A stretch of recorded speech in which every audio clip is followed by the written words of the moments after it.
topics and opinions expressed in the following show are solely those of the hosts and their guests and not those of W4CY Radio, its employees, or affiliates. We make no recommendations or endorsements for radio show programs, services, or products mentioned on air or on our web. No liability, explicit or implied, shall be extended to W4CY Radio or its employees or affiliates. Any questions or comments should be directed to those show hosts. Thank you for choosing W4CY Radio.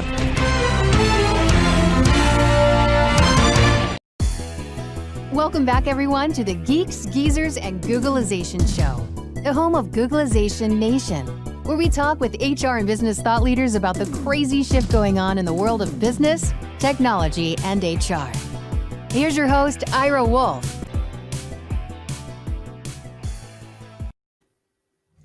Hey, Happy New Year, everyone. Happy 2021, that magic moment when 2020 ended a few days ago. I know it was the day, the week, the time everybody was looking forward to. So we welcome everybody to 2021. We wish you the very, very best. Lots of success. Can't say that disruption and transformation will end as many people hope. And we're going to go back to calm and orderly and kind of roll the clock back to where we were in 2019.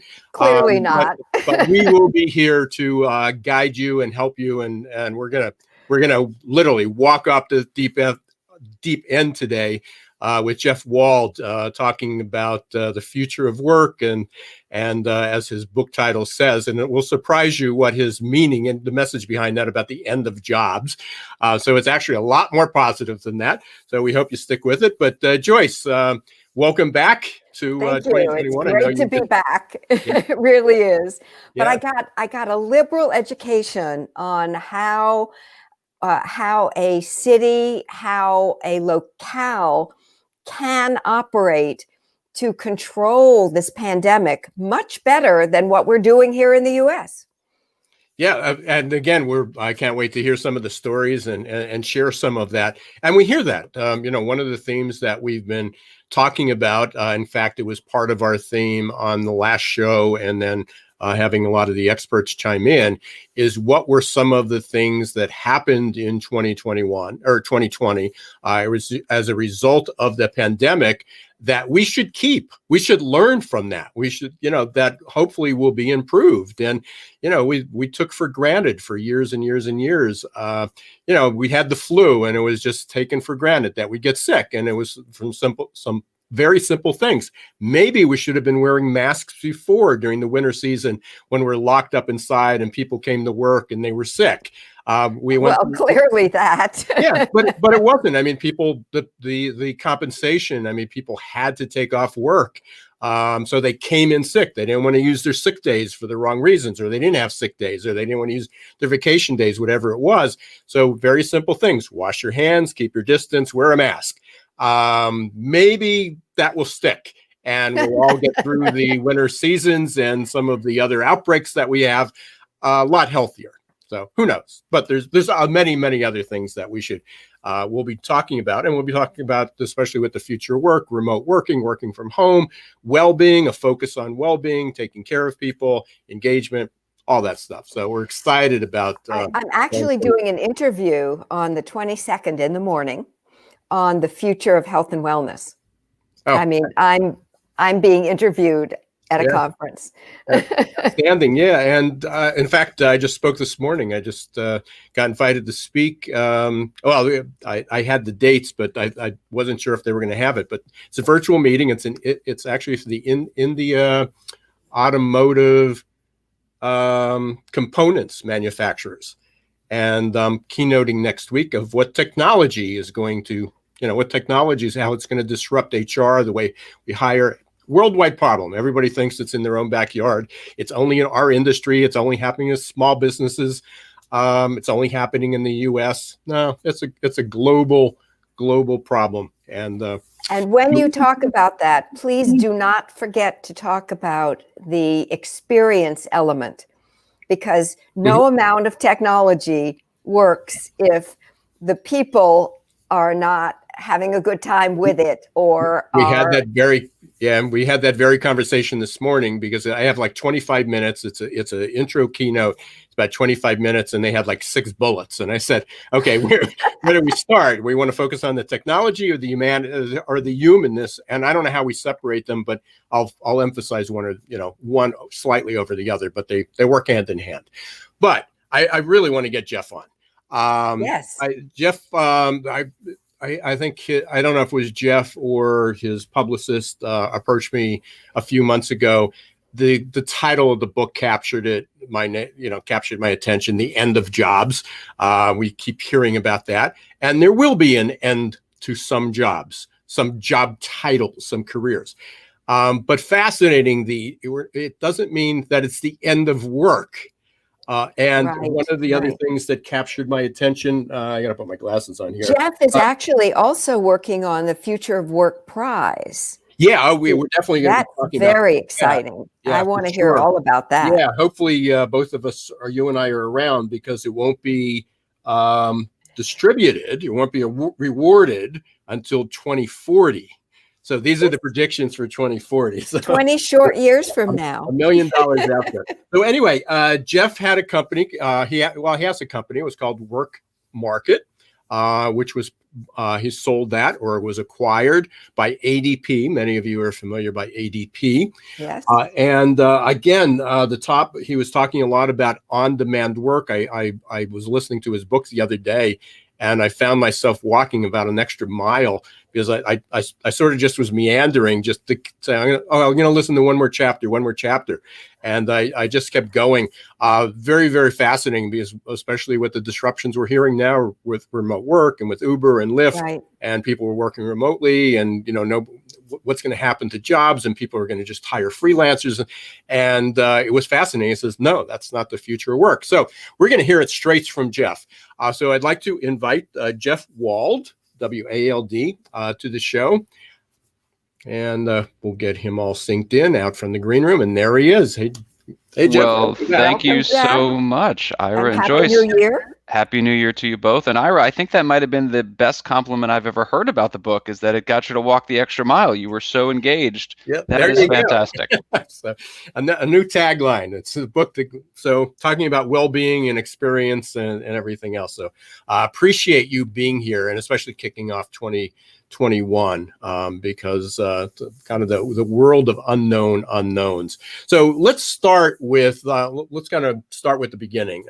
You have a company, Workmarket. You've been a serial entrepreneur. You have a few companies. So give a little bit of your background, and then let's dive into where you think things are headed. Well, as you said, I have started a few companies. I started my career in finance with JP Morgan. And started a company that we built up, eventually got sold to Salesforce, which was a good exit. And then 10 years ago, we started a company called Workmarket, a platform for managing your freelancers. Raised about $70 million from SoftBank, Union Square Ventures, and a few others. And as you mentioned, in 2018, we sold the company to ADP. I had a pleasure of being a part of the ADP executive team for a couple of years. But deep down, I am still an entrepreneur, and so I finished up my lockup period with them, and I remain an advisor to this great company of ADP, the world's largest HCM software company. And now I'm off thinking about what is next, but talking with people about this book that we published in June of last year.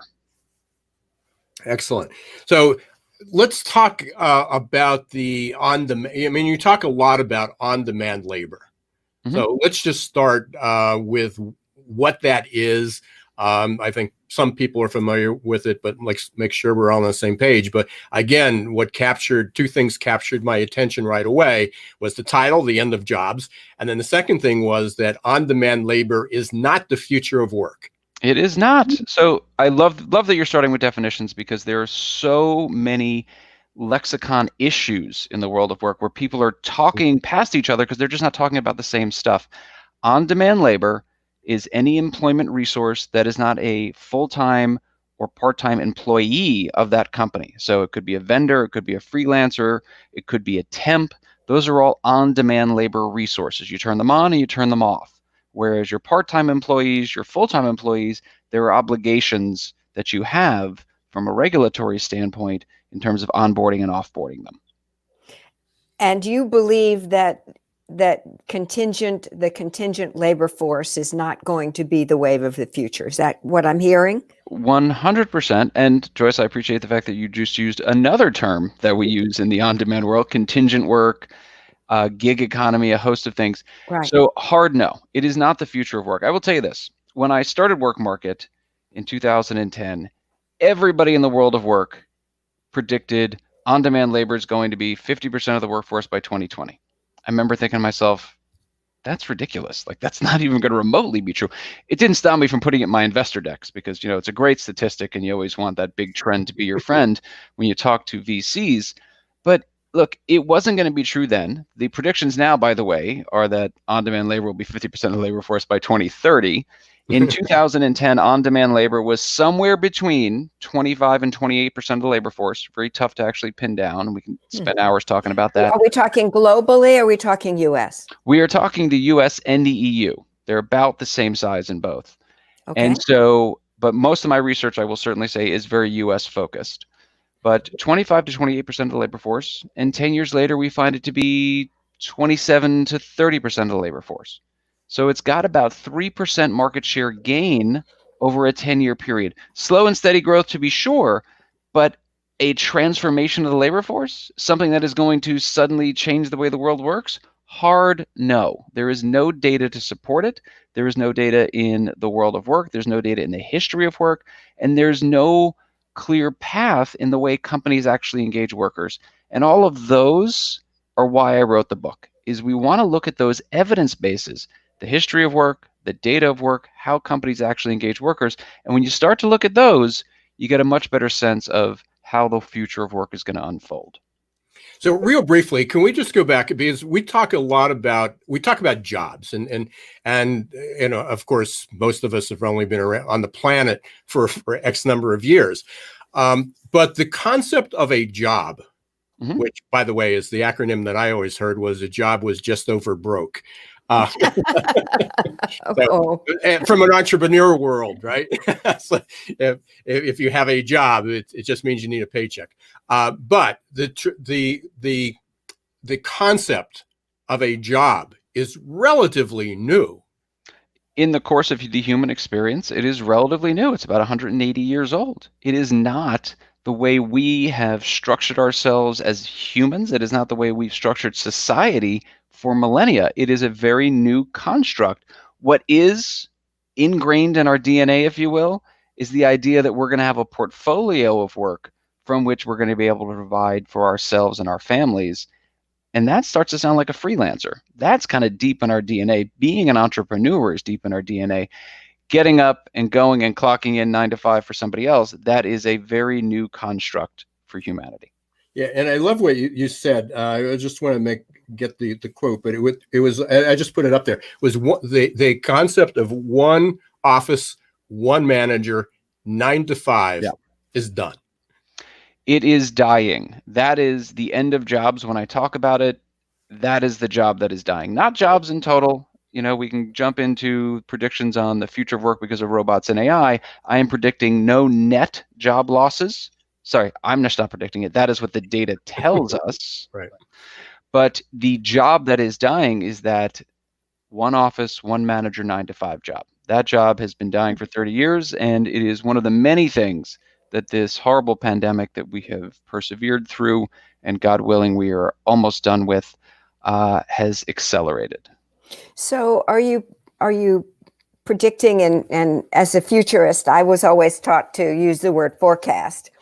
So I'll use forecasting. Are you forecasting a collapse of the hierarchical system so that it's flat systems? Is that what you're talking about, Jeff, when you say one manager? Is that what you're talking about? Not necessarily. The organizational structure may evolve in a host of different ways because you have more distributed employees, you have more work done in a team construct. The idea of one office, meaning more remote work, more flexible work arrangements, which is really the more predominant situation. Remote work is actually a very specific definition of more than 50% of the time. It's got office infrastructure implications. It's got tax nexus implications. Flexible work arrangements are, for 2 weeks, I'm going to work from here, but then I'm back in the office, or every third week I'm not going to be in the office. That will become predominant. So that is the one office. The one manager is the idea that you're not just getting your work every day from one manager. It's not the back and forth with one manager. You're working in more of a team construct. It might work with the marketing department. I might be working with procurement. I might work with some outside vendors. I might work with some freelancers and some temps. Those are team environments. And then 9 to 5, I mean, does anybody really think the 9 to 5 job is still there?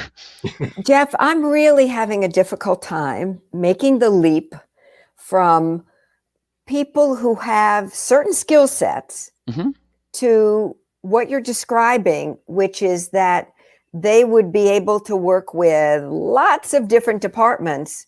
So they would have to have a much greater skill set in order to get that done. No, I don't know that their hard skills would have to evolve. Their mindset has to evolve. The mindset of being engaged in change, of collaboration and things like that, that certainly has to evolve. But Joyce, what I'll say is this: no change, I mean none, that I have seen or researched, read about in the world of work happens like that. That is one of the misconceptions in the world of work that, you guys understand, but a lot of people don't. They think, oh, well, this new tech exists, all the jobs there are going to go.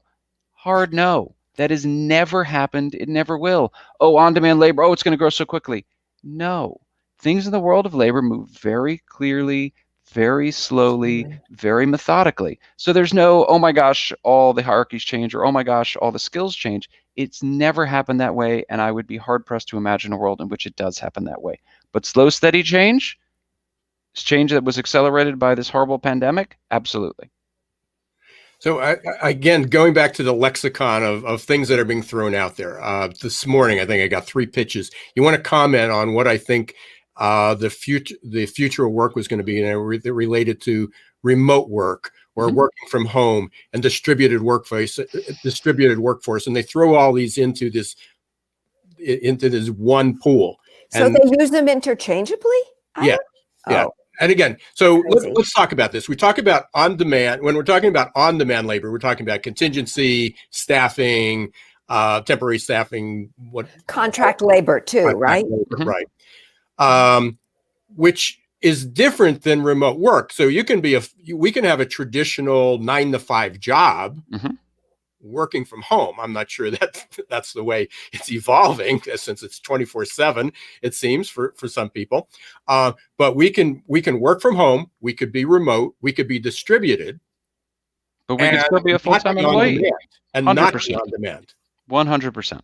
And I think people are confusing that. It's like, well, I don't want to, I need a job, but I don't want to work. I don't want to be remote, because the assumption is that they will be an Uber driver. Are you telling me, Ira, that people are confused about this incredibly complex world of work and where it's going? Maybe it's just me, So I'm really struggling. This stuff is incredibly, incredibly complex. And I often talk about the ATM, and I talk about it in the book, and how the ATM came out and everyone said, oh my God, all the teller jobs are going to go. And when we look 25 years later, there are 20% more tellers in the United States. And I say to people when we dive into that example, is that any simple statement on the future of work belays the mass complexity that goes into labor resource planning. And so this is a very complicated area that requires complicated study, that requires a lot of thought and analysis. And once you do it, then we can make a prediction. But there are a lot of people out there that just like to talk. I will tell you this quick anecdote. I was on a panel, I was invited by a company, and one of the panelists said, I think 50% of the workforce is going to work remote when the pandemic's over. I was like, interesting. I'm sorry, let me interject here. How do you juxtapose that with the fact that only 42% of the workforce can work remotely? Because, manufacturing and transportation and entertainment and a lot of retail jobs. And he said, oh well, I didn't know that. And I said, well, shouldn't you know it though? Shouldn't you know that if you're going to open your mouth? Unfortunately, that was the CEO of the company, so I wasn't invited back to that group. But those are the kinds of things that need to be checked. You can't be making those statements. This stuff is incredibly complicated, and it requires those of us that do speak in a public setting to be thoughtful and to be data-driven, to be evidence-driven about what we're saying. So you mentioned this earlier. Again, one of the complexities with this, and it was probably the reasons that the remote work, the working from home, even telecommuting was very slow. I mean, it's been around. In fact, I wrote a book in 1999. It was The Perfect Labor Storm, and it was about the future of work. And all I did was capture all the predictions and put them into a book. From everybody said. And at that point, they were talking about the same thing. Was telecommuting or they weren't calling it remote from work from home at that point, but telecommuting was just going to skyrocket. It was going to increase exponentially. And here we were 20 years later, and the pandemic, no doubt, accelerated that. But when we go back and we start looking at some of the trends, some of the things that are going to happen, what do you see? I'll go back to my question we ask a lot of people at the end of the year. What are some of the things that happened in 2020 that you see sticking around that we should keep to continue this evolution of what jobs and work are? So it's such a great question, Ira. You think about this tech acceleration that occurred during 2020 with digital currencies, digital payment, remote work, teleconferencing, and all these other things, and how much will snap back, right? How much will we still go to the mall or still go somewhere? Or are we still going to buy everything on Amazon? We don't know yet. There isn't enough data. Here's where we have enough data. And surprising nobody, I'm going to start with history and data. Remote work or telecommuting represented 3% of the US workforce prior to the pandemic. At the height of the pandemic, it was about 40% of the US workforce. I think where we will end up is 8% post. Now, let's remember a few things. 8% is out of our natural limit of 42%, right? That is the natural limit in the US. So it's about 20% of people that can work remote. Two, that definition of remote work, that's more than 50% of the time. If you ask me who's going to have a flexible work arrangement, we're upwards of 32, 33% of the labor force. So the vast majority of those that are capable of not being in that office. Those are things that I think are not only unbelievably good trends, they're very powerful, and they're very data-driven because we are starting to see them play out in terms of what the CFOs and the C-suite are saying, in terms of what workers are saying, how commuting patterns are evolving as some cities came off lockdown and then a lot go back to lockdown. But here's what we 100% know. Remote workers or people with flexible work arrangements are happier, they're more engaged, they cost the company less, they cost the worker less, the worker's less stressed, they stay at the company longer, they have lower attrition rates.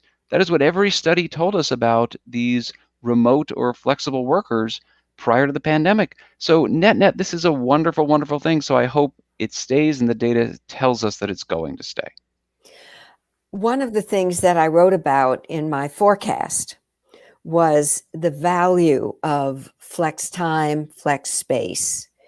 And I believe that we're going to see people staying with employers. I mean, I did some work for the state of Colorado, and both the two women who were in the top positions in that organization for the state controller's office shared with me that they never would have stayed had they not had that flex time and flex space, that they were able to raise their families, juggle all of their different responsibilities.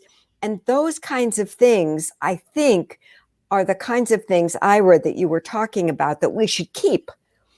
And we should understand the value to people in having companies embrace the flex time, flex space, and other kinds of flexible work arrangements. I was on the phone with the CHRO of one of the world's largest law firms, and I asked her, what is your silver lining on the pandemic? And she said, prior to the pandemic, in order to work at this firm, you had to come to this office, one of our global offices, and you had to come every day. And we had a lot of people, huge talent pools of people that we could not work with because they would say, well, I need a flexible work arrangement. We would say, nope.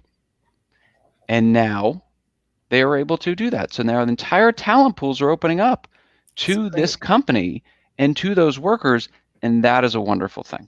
Wonderful thing. Thank you for sharing that. So Love it. I know one of the challenges, going forward, there's a lot of good things that are going to happen. We can talk about nexus and regulations and you mentioned it earlier, Joyce, about upskilling, learning new skills. And that's certainly one of the threats. Jeff, to you, what are some of the biggest challenges that we see here? And then I also want to leave you time to talk about your prize. Please. So the biggest challenge in my mind, without question, is retraining. Now, I am a firm believer that there will be no net job losses through robots and AI. But the key word there is net. There will be tremendous job losses. 10 to 15% of the US labor force, upwards of 25 million people, will be displaced over the next 20 years. And we will create more than 25 million jobs. But how do we get people from industries, from geographies, from skill sets that are declining into the areas that are growing? Because as a society, we have done an incredibly poor job of this over human history. Through each of the industrial revolutions, we did a poor job. We did a poor job in the United States with the 8 million manufacturing workers that lost their job over a 20-year period. And if we don't provide that retraining, if we don't provide that reskilling and the support necessary, we do so at our societal peril. And so that, to me, is the biggest challenge without question. We're literally talking corporate suicide. 100%. And societal. Look, Joyce, these are times when you look at the history of huge technological innovations, huge job loss, and then eventually huge job gain. You look at that history in that trough period where workers are left behind, and you see literally blood in the streets. This is time of mass social upheaval. Mm-hmm. This is time of revolution.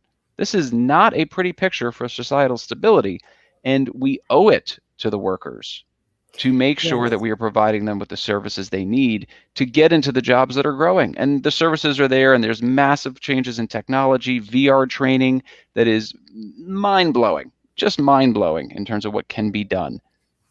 Yes, and I'm going to encourage everybody to definitely pick up Jeff's book. It'll be good for exercise, because if you listen or not, you can't read it while you're walking, but if you're on your treadmill or something and you're reading or listening, you'll go an extra mile. But because the concept, and we just unfortunately don't have a whole lot of time to cover it, is about that safety net. Again, we talked about jobs as relatively recent, and so is the safety net. The safety net's not even in the U.S. and in the Western world, it's not even 100 years old. And so again, all that needs to evolve, and we need to take care of people. But before you go, let's talk about this prize. I mean, it's fascinating. I think it's Is it $10 million? It is $10 million. Look, I have the honor of being an advisor to the X Prize. And so as I was writing this book, I thought through, wow, writing a book really is hard, and I'm not very good at it. And how do I make this process easier? And a very good friend of mine said, oh, you should get contributors. And so I reached out to a number of people, 20 of whom agreed. And these are the men and women that are really shaping the future of work. Impressive list. It's an amazing list. Heads of the largest staffing firms, heads of the largest unions, CHROs from some of the largest companies. I mean, it was such an honor that they agreed to do it. And I thought, you know what, let me ape the X Prize and put out a $10 million prize. I will only award it in 2040. Because we have to see whose prediction is most correct. But I asked each one of them to write their vision of the world of work in 2040. Some are very dystopian, some are very, very optimistic, and some are right down the middle of the road. And I am super excited to, at some point in 2040, award the $10 million prize to one of the authors, which has been a great, great joy to be a part of. Well, I'll make you a deal is after you award it, hopefully you'll come back on the show. I will very much look forward to it. Very much. I will be here January 1st, 2040. Mark it down. Thanks. Jeff, how can people get a hold of you? Obviously, you can go up and look for The End of Jobs. I saw that there were 2 books for The End of Jobs, but this one's by Jeff Wald. You know, it's interesting. It is sold everywhere fine books are sold. I wish I could say go into your local bookstore, but unfortunately, that's not going to be a reality for some people for some time. But there's this company called Amazon that has it, that you can find it. And any of your listeners can always find me on LinkedIn or Twitter at Jeffrey Wald. Thanks. Any final words, comments? Just one of gratitude to you and Joyce for having me on the show. This was super fun conversation, and I hope everybody walks that extra mile. It was great having you. Thank you so much, Jeff, for being here. Yeah, thank you very much, Jeff. Really appreciate it, and very grateful that that you took the time to join us. Thank you. Thank you. And have a great year. I'm sure we'll be in touch. Happy New Year. Thank you. Same to you. Okay. So what a way to kick off the year. You've been listening to Geeks, Geezers, and Googlization, the first show of 2021, first show of the fourth season. And couldn't think of a better way to kick it off than with Jeff. Sort of gave us a million topics. My mind's racing with different ideas to go through the course of the year to explore as well. Hopefully the listeners experience that as well. We are going to take a short break as we usually do, and we're going to come back with Joyce's segment, Ahead of the Curve. Don't know what we're talking about. We're going to talk about some of my workplace trends. We're going to continue. Okay, we're going to continue on that. So again, thank you everyone for listening to Geeks, Geezers, or watching Geeks, Geezers, and Googlization. We will be right back after hearing from our sponsors. Hiring top talent shouldn't be left up to the roll of the dice. And yet, that's exactly what many organizations do. They roll the dice, cross their fingers, and pray for a better outcome. Hiring the right employees the first time is much too important and way too costly to leave to a game of chance. Your employees and your customers deserve better. For 25 years, Success Performance Solution has been helping small and medium-sized businesses hire smarter. They offer pre-employment and leadership assessments from typing and data entry to C-suite competence. Whether it's production, sales, healthcare, call centers, or management, Success Performance Solutions can help. Visit their website at www.successperformancesolutions.com to schedule a free demo or call 800-803-4303.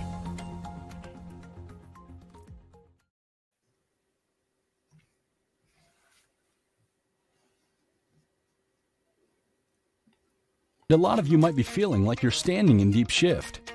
But do you know what grows and rises out of deep shift? Opportunity. To successfully navigate the shift to the new normal, each of us must learn to rapidly adapt to the speed of change. Some of us are hardwired for this. Others, not so much.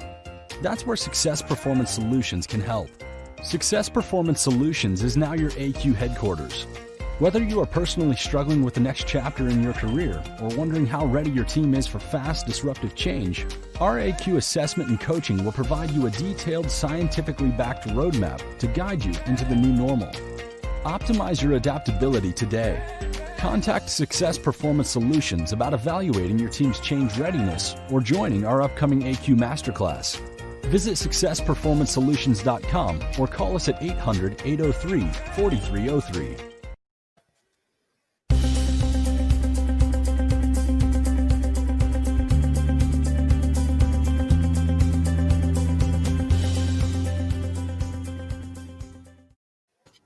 Hey, welcome back, everyone, to the Geeks, Geezers, and Googlization Show. I'm Ira Wolf. I'm here with my co-host, Joyce Joya from the Herman Group.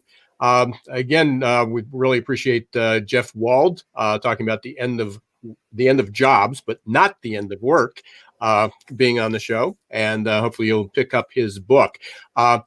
We are now in our Ahead of the Curve segment, which we started 2-3 months ago. And each time Joyce brings up a new topic or a subject. And this is a great segue and a continuation of what we were talking about, kind of sharing what her forecast from our celebrity futurist, right? Well, Ira, as you know, at the end of every year or at the beginning of the new year, I issue something called in this case, the 2021 Workplace Forecast. And I had so much to talk about because of the pandemic and the effects and just adding that as another element. I decided to chop it up into 2 parts. And we'll see how far we can get in the time that we have today. Absolutely. But let's first start with the fact that the global economy is in peril. And let me explain why. And the U.S. as well And I am more hopeful today than I was yesterday, because I believe that there will be enough support in the U.S. Congress to support our restaurants and our small businesses and our people, so that we will not succumb to this kind of downward spiral that could happen to many countries in the world, who, by the way, will be delayed in getting the vaccine from when we are. I was blessed to do some work for an organization in the Philippines a couple of weeks ago. And when I looked at how soon they would be getting the vaccines, it won't be for another few months, because they're still in negotiations with the companies. And for whatever reason, they turned down Pfizer. I don't know exactly why. Maybe they, like Donald Trump, thought that, oh, we've got so many other vaccines that are in the pipeline, we don't need to jump on this one right now. But anyway, the bottom line is that in many countries of the world, due to the fact that it will be months before vaccine rollouts, we're going to see small and medium-sized businesses not be able to survive unless they're getting support from the government. And in many countries of the world, especially the developing ones, there just aren't the resources to do that. Joyce, let me just comment on a couple things, and this continues on what we talked about with Jeff. Sure. There were, despite the fact that it was really, it was definitely a disruptive year, whatever side you're on, whether you thrived or you're barely surviving. But we still are functioning. I mean, the economy's down. I mean, the stock market's up, but the economy is still moving along. I just got Alan Ballew's forecast. Yes. They're talking about there's going to be a little bit of a dip in manufacturing this first quarter, but all the signs they see, it's going to be strong through the rest of this year into mid-year of 2022. So we're seeing even a sector that was hard hit, relatively hard hit, that will be, thriving. So that's a positive news. There were a lot of, we talk about high unemployment and disruptions and bankruptcies. There's more businesses, and we talked about this on the last show, more businesses that started than failed. Now, some of them may be on life support. Ira, I just need to stop you. I was talking about the global economy. Right. You're talking about the domestic economy. But even globally, I mean, globally, companies are struggling. But the fact is, the UK shut down again, lockdown, right? Yeah. They've got huge problems. Yeah. But they are still functioning. I mean, it's not. They are functioning, and their small businesses are not. Their restaurants, their local restaurants, are not able to stay open. Their hotels are all shut down. I mean, you're no question. Yes, they are still functioning. I don't dispute that at all. I need to move on. Yeah. Otherwise, you got a lot to cover. Economics forever. Right. So we've got changing demographics that are reshaping the workforce. And I mostly focus on the U.S. when I look at these developments in the workforce and workplace. And the U.S. currently has 5 generations in the workforce. We have generations X, Y, and Z. Mm-hmm. And we have baby boomers, and we have the matures who are still hanging in there, sometimes even doing manual labor, like working on loading docks or something. Mm-hmm. But they define themselves by their contribution to society and the work that they do. So they want to be there. So I have recommended to employers that they invest in their people at this time and continue to look at how they can reskill, upskill, do to make sure that the people are going to survive. And we just lost Ira, so I'm going to keep going. I've also recommended that organizations ask their frontline people what they need from them. And that will really, it'll do two things. One, it lets the employees know that the organization really cares about them, but it also helps the organization because then they know what to do. You know, asking people what they want is so underrated.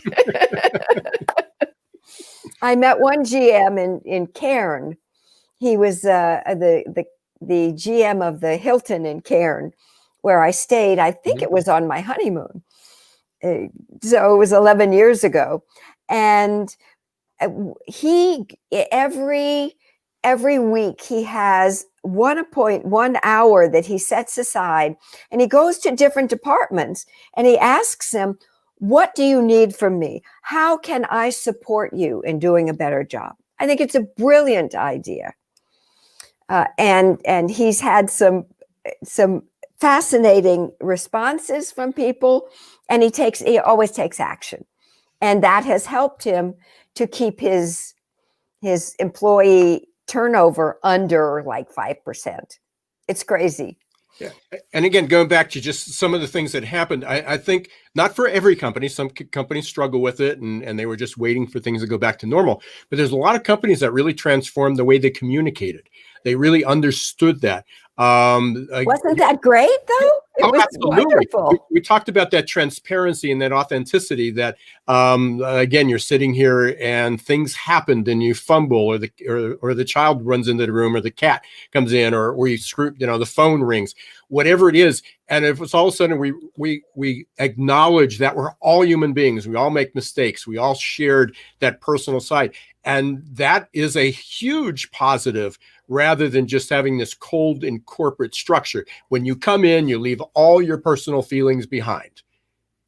And from day one, I don't know, it was from day one, from every time there was a water cooler in the workplace, everybody always said the water cooler was where things got done because people let the guard down and they talked and they chatted, or the lunchroom. And then you'd go back into the more traditional settings. So again, hopefully that's one more positive that comes out of this. Yes, I'm sure that there were conversations around the well at one time.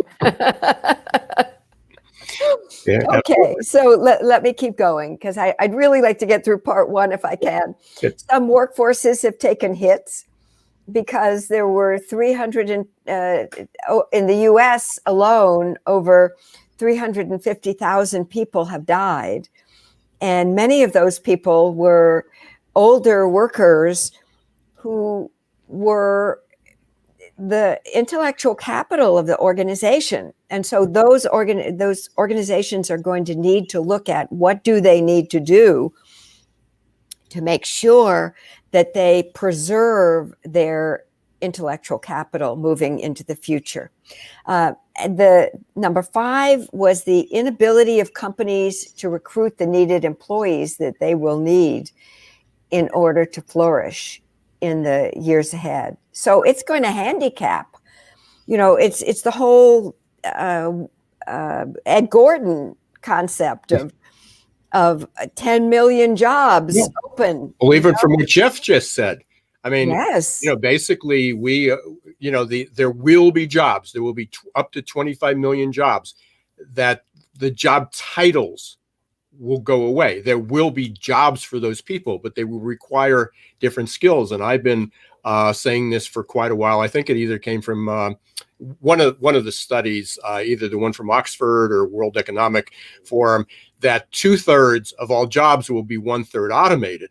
And as I say facetiously, that does not mean that everybody gets to go home at 25 hours a week, because the rest will be automated. It means that for the rest of that job, you're going to have to learn new skills. We're going to have to learn how to work cooperatively and collaboratively with technology. There will be good jobs out there, but it requires a new skill set. Right. Or maybe what Jeff was talking about, maybe just a different, maybe just more of an openness to taking your skills and applying them in a slightly different way. Adaptability. That's what he answered me when I said, don't they need additional skills in order to work in different areas of the organization? Anyway, so one of the solutions for organizations is to embrace the whole concept of career pathing, so that people understand they can come in at this level, and they can grow to this level without leaving the organization. And in some cases, it's actually a hopscotch career path within the same organization. So they could come in here and they could move over here, and then we could put them here and then here. So that it doesn't have to be totally linear either. Well, I'll take it one step further. Is the hopscotch could be with other companies. It used to be that if you leave, you're not a loyal employee. We just invested 3 years and trained you and you left, so we're never hiring you back. Except they went to another company because there was another opportunity. They learned new things from that culture. They may learn new skills, and then they would come back with more advanced skills or different skills or a different outlook. So that pattern doesn't have to be only within an organization, but it could be, and again, there's a lot of people talking about those shared teams that you may not have one boss. You may have multiple bosses because, hey, your expertise is needed on this team. Now it's needed on this team. Now it's needed on this team. And those teams may be mixed teams. So, here's a radical idea, really radical idea, kind of like from one of the Christmas movies that I think it was Miracle on 34th Street, when Macy's was sending people to the other store. I can't remember the store. It might have been Saks. No, it wasn't. It was right across the street. Now, I was there in New York when it was still across the street. Gimbels. Macy's was sending people to Gimbels, and Gimbels was sending people to Macy's. And the radical idea is that companies that don't have those jobs for people to be promoted into, shared workforce. Exactly. Would cooperate and say, okay, I don't have a job for Tim. Do you? And that company would say, well, great, but can you take Jane and find her a job in your organization? So yes. And then the last one on my part one was that becoming an employer of choice. And I don't mean earning that designation, although I encourage people to look into employerofchoice.com, of course. But being the preferred employer will not be optional. Because if you want to attract that top talent, you need to be the one that they want to go to. Couldn't have said it better myself. It's funny. I'm doing a presentation for the International Business Show, and I'm doing it with a colleague. They paired us up just remotely. Both of us happen to have worked together for 20 years. And he just sent me his slides. And one of his slides are what employers will have to do for recruitment is become an employer of choice. Oh, so that was just definitely my piece. You should definitely put employerofchoice.com. We'll definitely include that. So we are just about out of time here. So I know. Okay. But I just wanted to quickly mention this week in my Herman Trend Alert, and I encourage everyone to sign up for the Herman Trend Alert at www.hermantrendalerts.com. I'm going to be talking about access as the new currency. And we'll talk about that in a future edition of Ahead of the Curve. Take it away, Ira. Excellent. Again, what a way to kick off 2021. So excited. Next week, I was looking up while you were saying a few things here. We got Derek Lunston. Derek has a company called Life Guides. In the end of the month, we have Jason Cochran. and he's got a company, I Aspire. We're going to be talking about something near and dear to your heart. We're going to be talking about well-being, helping, how do we get those employees engaged? What can we do to improve the employee experience? So Joyce, you'll be in your heyday those times. But we want to thank everybody. Element. Yeah, thank you for coming back and listening. I know we had a lot of people. We had a little activity on LinkedIn. We had people say, "Oh, I can't make it live, but we'll be sure to listen to the replay." Again, thank you very much for helping us kick off 2021, and we wish you lots of success. You've been listening to the Geeks, Geezers, and Googlization Show. I'm Ira Wolf, your host. I'm here with Joyce Joya, my co-host. Make sure that you sign up for Googlization Nation.